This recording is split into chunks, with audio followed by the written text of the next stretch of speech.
Hey, hopefully a short video today, but I'm going to walk through upgrading one of my projects in Zig to Zig 015. I waited on this one a little bit because I have a dependency that I depend on pretty heavily that was not 015 compatible. I believe it is now, so we're going to take a crack at upgrading it and just walk through that process together. Let's get started.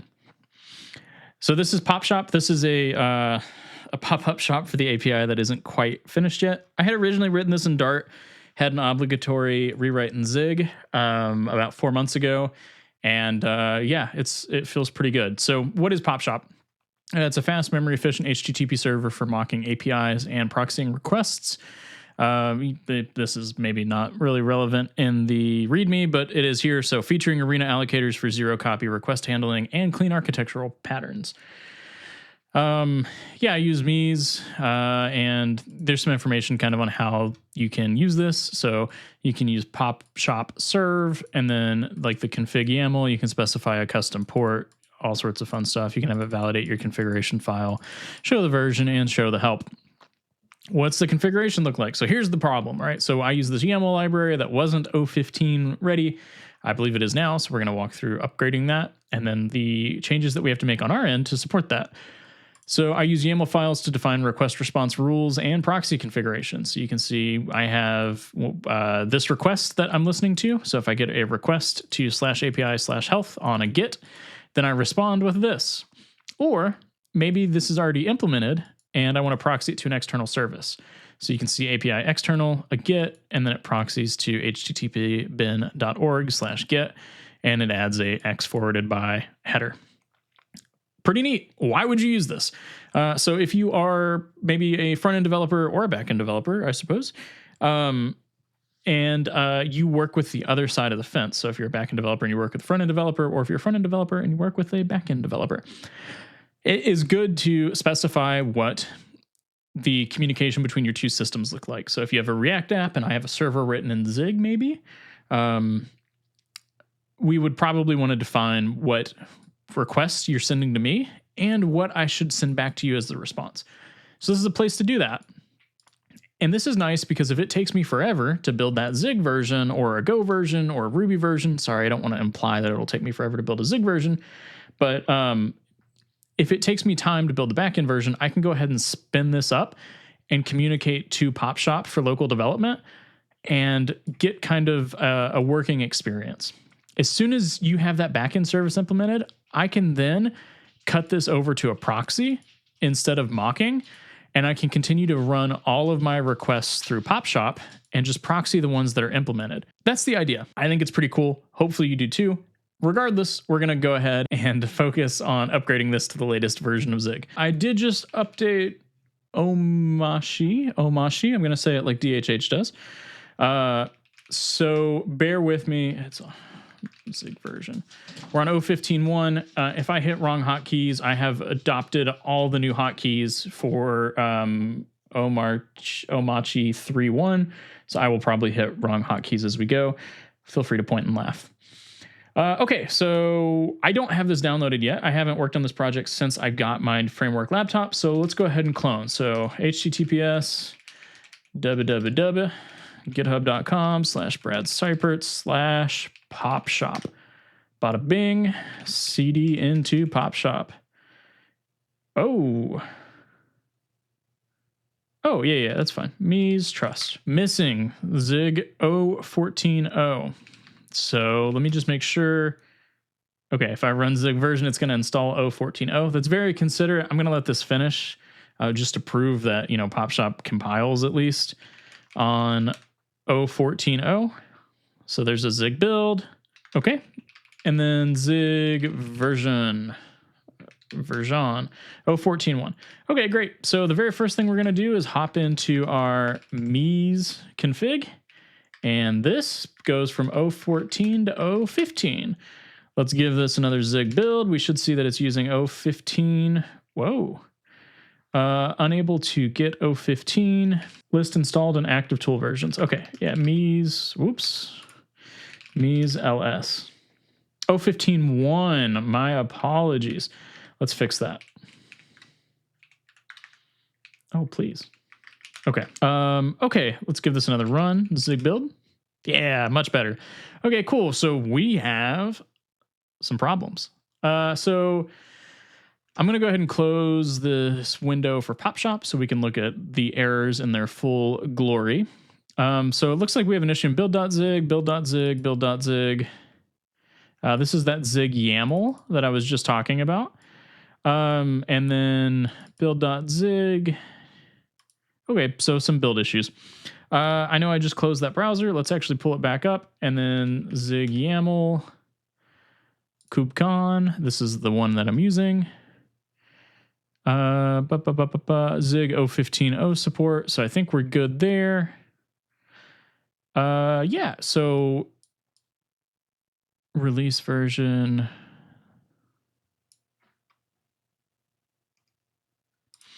Sure, let me just take a quick look at our build.zig.zon. And we're pulling in Carl Seguin's HTTPZ and zig YAML. So the zig YAML version that we're using is 0.11tar.gz. Just out of curiosity, 0.11 is the last published version. So even though we have support for zig 0.15.0, we don't have a published release for that. So what we'll do instead is we will probably grab the value from the head.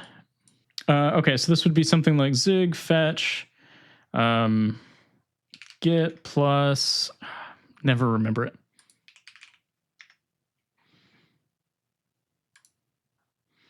So much, in fact, that I have this little article I wrote that I can refer back to. Okay, so zig fetch get, yes, save get plus https://github.com/kubkon zig YAML /head. Bada bing, resolved head to commit. Looks good. Actually, one thing I'm very curious on, did that put it in a new spot? It did. So it put it in zig underscore YAML. So I'm going to hop into our build.zig, build.zig.zon. And just for simplicity's sake for now, we're going to change this to a literal. So we'll come up here, adjust that, and then delete those 4 lines. Okay, cool. So now if I run zig build, it actually looks like one of our errors has been resolved. So now it looks like we have an issue with this zig WebSocket that is in the cache. Actually, I don't know where that's coming from. I would assume that that is coming from HTTP zig. So let's take a look and see if we can find a version of HTTP zig that supports Carl Seguin. That supports 0.15. This is interesting. I would consider Carl a pretty good zig dev from what I've seen. It always is interesting to me to see good zig devs using AI tools. Not that I have anything against them per se. I just have never been able to get these AI tools to work well for me with zig. So I really like Copilot's auto completion because that seems to work pretty well. But as for like the agentic stuff, I have no idea. And maybe this wasn't agentic. I don't know how he came to this conclusion that the Claude suggested hash function was better. But yeah. Okay, cool. So yeah, we're just going to grab this and we'll paste it right in here. Looks good. Let's give this another zig build. Okay, cool. We're making good headway. We have another error, but this one's our error. So this is something we actually get to fix. So I am going to close down this browser. So I've got a little more room to work with here. So let's hop into our build.zig.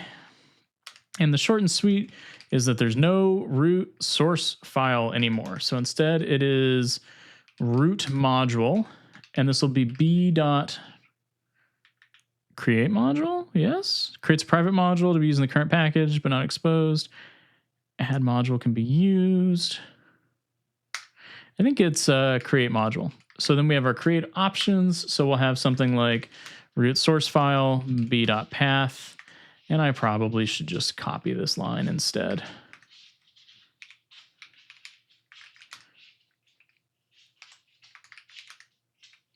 Let's add a missing comma right there. And then target and optimize, I believe, also get added up here.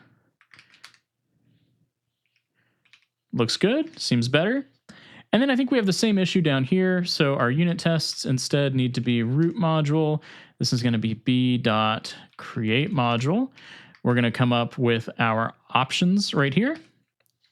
Oh, let me type the right key. And we have a root source file, a target, and an optimize, which happens to be those 3 lines. I'm just going to grab those and paste those right here. And I think we're good to go. So now if I run zig build run, cool, now we actually have code problems. This is great. So how many do we have? Just this one for now. So we're using managed array lists, and Zig is moving away from managed array lists. It took me a long time to come to terms with that, but I think that is the better path forward. So let's change these to be those unmanaged array lists. So we have our rules and our config.zig, and I'm going to be honest with you, we're probably going to have a lot like this. So I think what I'm going to do is I am going to open up another terminal here, and I'm going to hop into these files so I can just rerun this and refer to the output right over here. So for example, we know that we have an issue on 123, 114. So let's head over to 114. 114. Let me type the right thing. Okay, so we have our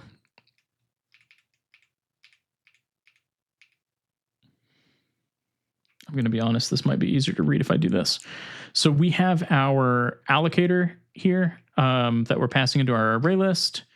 And all we need to do to support this is change this to empty, like so.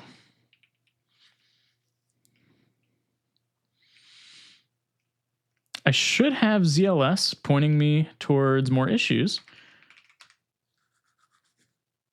Like this will need that allocator now, but I don't seem to see ZLS doing that. So we might have to do this a little more manually than I had originally anticipated, but that's okay. 408 on config.zig.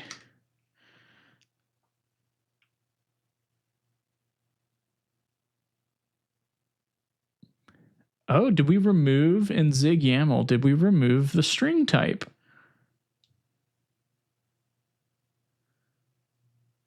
Huh, I don't know. We're actually gonna have to figure that out. So let's take a look.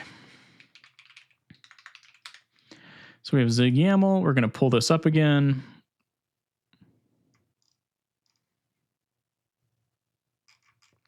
I'm so curious about that.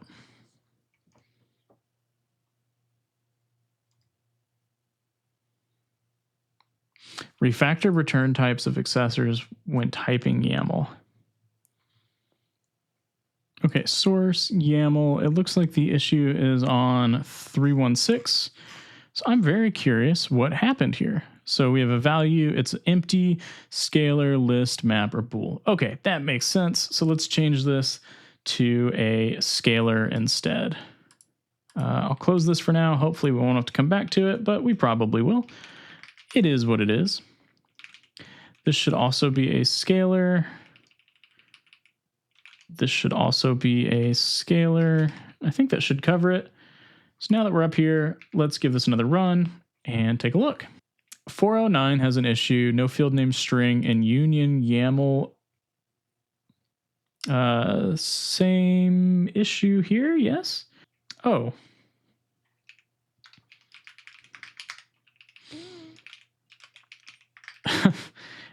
Yeah, it feels obvious now that I'm seeing that. Okay, so we just changed that from string to scalar, and I think that should be good. Okay, now we're down to 530, so let's go take a look here. Same issue that the string type has been replaced with scalar. So what else do we have?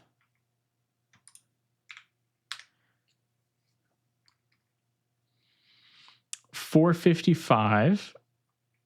No field named int in enum. Okay, so let's hop back to 455. Just out of curiosity, if I were to pull up my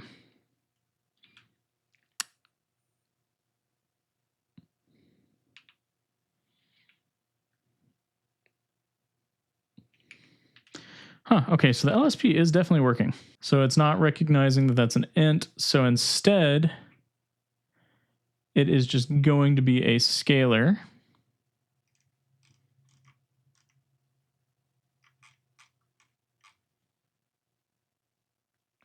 Yeah, I think that's correct. Interesting. That's a very interesting change. I'm curious.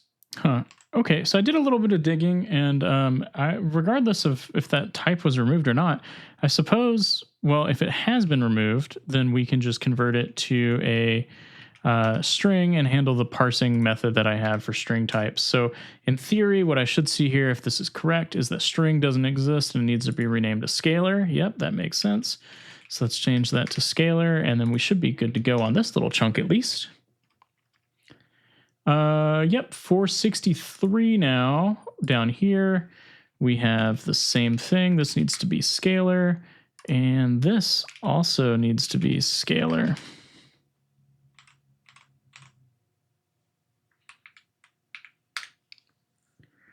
Okay, what do we have now? 492.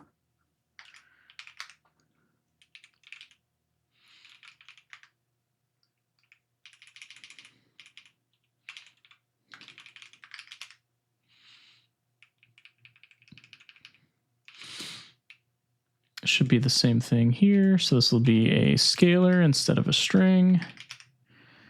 And let's give this another run. Okay, cool. So now we have some array changes. So I mentioned this a little bit earlier, but now we need to use unmanaged arrays, which means we need to take in an allocator and append the allocator. Sorry, append using the allocator. So thankfully, I've got an allocator on the struct here, which maybe is a good idea, maybe isn't. We should feel free to let me know your thoughts. Yeah, so with the config, I've got an allocator that I'm holding on to here, and then I'm using that allocator to add rules or deinitialize rules. Okay, let's give this another shake. Actually, to be completely transparent, I don't think that this is necessary. Keeping the allocator on the struct kind of feels bad, but maybe that's another refactor for another time and a little out of the scope of this video. Okay, so HTTP server 38. So we're going to have a similar issue. So let's hop back over to the HTTP Z server and go to 38. And this will just become .empty. The array lists here will also become .empty. And I actually think this string hash map will also become .empty. And essentially what we're doing here is just setting these to their empty value state. Since we don't need to initialize them with an allocator because we will pass in an allocator anywhere we need to use those items. Let's give this another run, and we should see plenty of locations where we're not passing in that allocator. Actually, the hash map has no member empty, so maybe I went a little too far on that. And for now, we'll keep the managed hash map. Okay, cool. Yeah, plenty of errors. So let's take a look at these. This one's interesting. The root source file struct time has no member named sleep. I didn't realize they changed that, but that's something we'll have to get to as well. For now, what we can do is take a look at like 116, and you can see here that we have add middleware.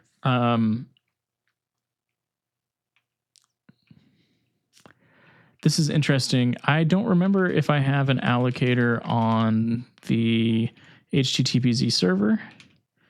It looks like I do, so that makes this a little easier. All right, what else do we have?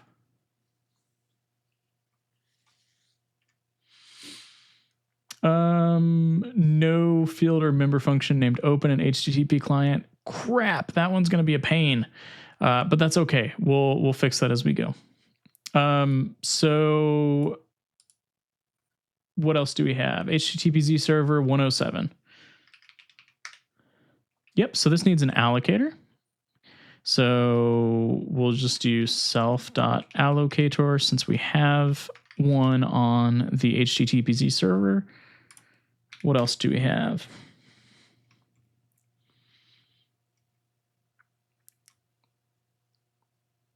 Yeah, okay, so let's take a look at that sleep one. I hadn't seen that before. So if I go into app.zig and we have sleep somewhere, we have standard time sleep. I am actually going to pull up the release notes.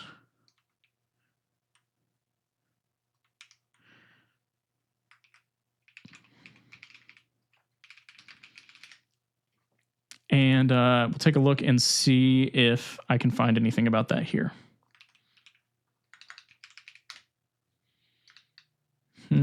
I don't see anything about sleep.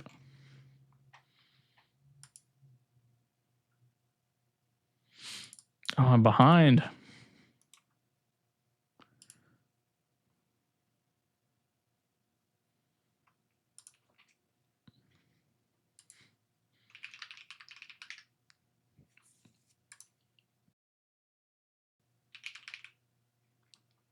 Oh, it's gone to standard IO sleep instead of... Oh, but this is also the master documentations. I don't know how true that is. We'll take that approach and see if it ends up being that. So, yeah, so let's just change this to IO. Change this to IO. And then also, let me just take one more look and make sure that I'm doing this right. So it takes in an IO, duration, and a clock.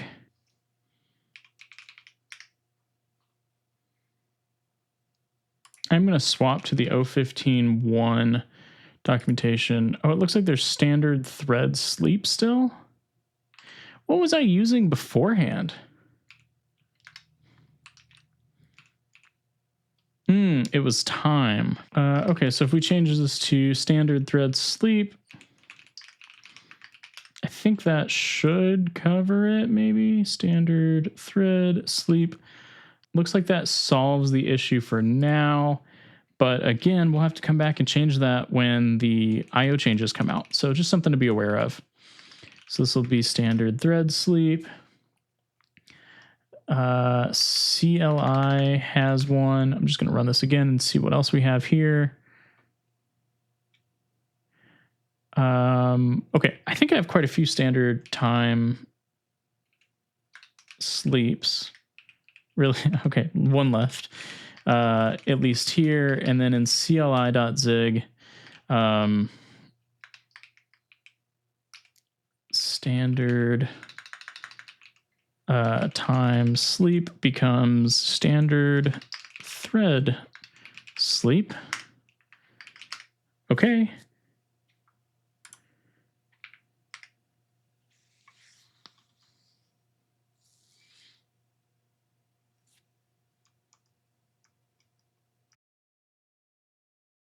Okay, the good news is I think we're on the home stretch. So we go to our CLI.zig, we have an issue on 187, so right down here.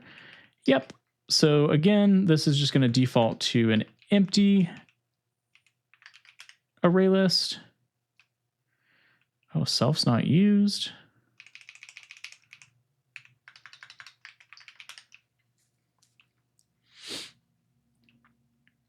And then somewhere around here, we'll need to actually pass in that allocator, right? CLI 201. So if we go to 201, oh, yep, right here. What do we have in scope? Stats. Oh, okay. So this analyze config needs to actually use self because it's going to use the allocator right here. So it'll be self.allocator and that should be good. So I think the last thing we have running, at least at this moment, that we need to fix is the HTTP client piece, which I am, to be completely honest, not looking forward to. This one will be a little bit of a pain. I am going to refer to some code that I've written already because I've done this once or twice. GitHub /Brad Seipert /HTTP spec.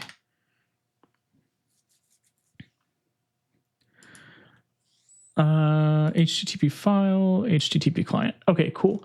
Yeah, this is what I wanted to look at. Oh, yeah, this isn't going to be very helpful. Mostly because I swapped everything out and implemented curl. So this uses curl under the hood, which ended up being way nicer for what I was trying to do than the standard client. So yeah, let's see if we can figure this out. It's been a while. And if I go to the Zig 0.15.1 release notes, HTTP client, bada bing. Okay, so the client upgrade example. So we were doing try client open. It looks like we need to do client.request. That gives us the request. This part looks pretty similar. Then we send bodiless instead of send, or we have to determine whether we send with a body. Yeah. Okay, so this becomes self.client.request. Okay, let me do some surgery and get this chopped up, and then I'll be right back. I appreciate your patience. I am clipping this. I've clipped this at this point, so you don't have to watch me struggle through this. It actually took about 10 to 15 minutes, and I just honestly felt like that maybe wasn't the best use of your time to watch me struggle through it. But I do want you to know about the things that were changed, the things that we had to change to make this happen, so I thought we would go through that now. I'm going to close this so we have a little bit more to work with because I think we're done with our migration after this. But yeah, so changing from self.client.shoot open to request. And now we're working with the IO writer and reader interfaces. So we have some stuff that we need to do here. So for example, I've got a body buffer that I'm using the arena allocator to allocate. And then I am sending the body to that body buffer. Or rather, I should say sending the body buffer as the request body. We're writing that all out, and then we end right here. And then if there's no body, then we send bodiless, which is a little simpler. This pattern seems to be pretty common, I think, at this point. So if you are sending a body, you're going to have to do something like this, allocate space for it, and then actually write it out.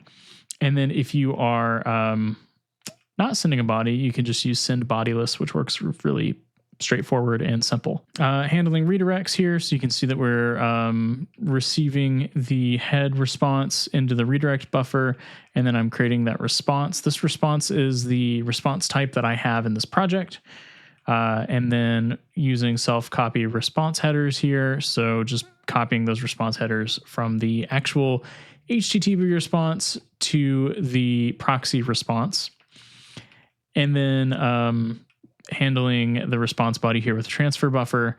It's kind of what you see is what you get. Key thing here that I need to mention is this uses a type now. So I had to pull in standard IO limit and then use the limited method to limit that to 10 megabytes max. Instead, it was just an integer value beforehand. So this is a little cleaner. Yeah, I think that's mostly it for this. Some minor updates to copying the response headers as well. Nothing major. Yeah, I think that covers it. I also did run Zig formats. There's a couple tiny little format changes from running Zig format. But now if we give this a Zig build, it builds successfully. Give this a Zig build run. We have our usage. Do I have a config here that I can point to? Zig build run, serve, config.yaml. Huh, okay, this is interesting. It actually looks like we maybe have an issue that is with our dependency. I'm passing the YAML in, and we're getting a ton of debug messages and an indicator that we have a invalid YAML format. That was a little unexpected. 2 hours later. 490. So let's go to 490. Okay, so right here. So this, according to our YAML parser, this is invalid YAML. As an interesting little aside, I threw the YAML here just to validate it, and it does intend to be valid. So this actually might be a bug with the YAML library. This video has gone on for a bit, but our project builds, it just seems to have some issues with the YAML file that was once working but is no longer working, which unfortunately means I can't publish a new release. However, we did migrate it from Zig 014 to 015.1. I think I just need to file a bug on this YAML library. So I'm going to do that, or maybe do a little bit more research before I file it, but probably end up filing one. And I don't need to do that on a video for you all because that sounds thrilling to watch. Anyways, hopefully you found this video helpful. This was another migration from 014 to 015.1. We'll have to follow this up with an async migration sometime soon, so that'll be fun. Keep an eye out for that. If you found the video helpful, let me know in the comments below. If you haven't yet, subscribe to the channel and come hang out with us in the Discord. There's a link in the description below. Thanks, and have a great day.